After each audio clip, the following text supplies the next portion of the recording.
Former Interior Secretary Deb Haaland launched her bid for new governor of New Mexico, and it happened last week. This is one of the first major political moves for a member of the Biden administration. If elected, Secretary Haaland would be the first Native American woman governor in our nation's history. Former Interior Secretary and New Mexico gubernatorial candidate Deb Haaland joins us now. Good morning. Good morning. Good to have you. You are. Oh, absolutely. You are at the exciting time of your life right now, reshaping the political landscape in New Mexico. There's a lot of politics, obviously, that it gets involved in a campaign. But I want to pull the lens back out a little bit from the politics of what you're doing. If you could just contextualize for the country and especially the voters there in New Mexico, what we see happening at the federal level, how that will impact what you will be able to do as governor, what they will be able to receive in government services and programs that help the least in communities across New Mexico. Yes, thanks so much for having me. It's nice to see you all. So, of course, New Mexico, there's a lot of folks living here at the poverty line or under the poverty line. And so I think people are struggling. I know what that's like. I raised my kid as a single mom in Albuquerque, and I understand what it means to not know if you can pay rent and buy food in the same month. And so I feel very confident that my leadership, the leadership skills and experience that I have had over the past several years can help move us forward. I have that lived experience and leadership experience to see if I can help New Mexicans to have a brighter future and make sure that the system works for them. You know, I was looking back at some of the numbers from this past election, and you saw in your state a Democratic stronghold for the first time really shift to Trump.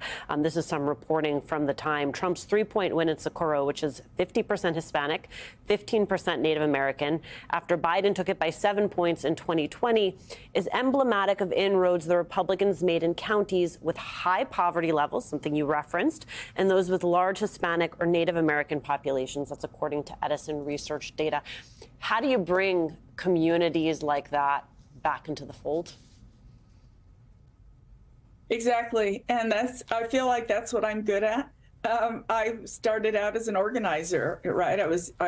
I registered voters and got voters out in underrepresented communities. It's so important.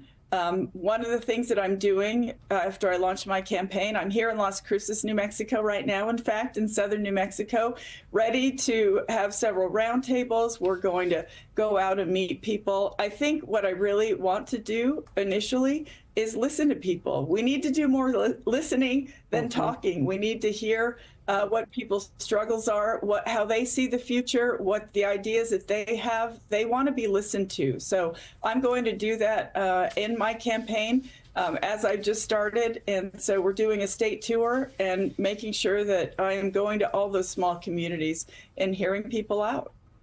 Las Cruces. My husband went to school in Las Cruces, and so I'm sure there'll be a good mix of students, but also community members that you'll interact with. You know, Madam Secretary, I guess some people would say the election isn't until 2026 and November 2026. So you are well over a year, more than a year and a half ahead of when people will actually be casting their ballots.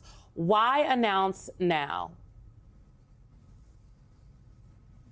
Well, New Mexico is a big state, I'll say. So it's going to take a lot of driving and a lot of talking to people, listening to people. So I wanted to really get a head start on that. Look, I love this state too. It's beautiful.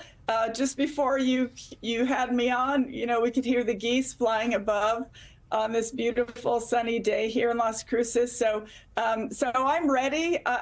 No better time like the present. It's going to take all those conversations to make sure that we are helping voters to understand why Democrats care more about them, right? We see what's happening right now with the Trump administration, firing people in Indian Health Service. We have 23 Indian tribes here in New Mexico that rely on those services.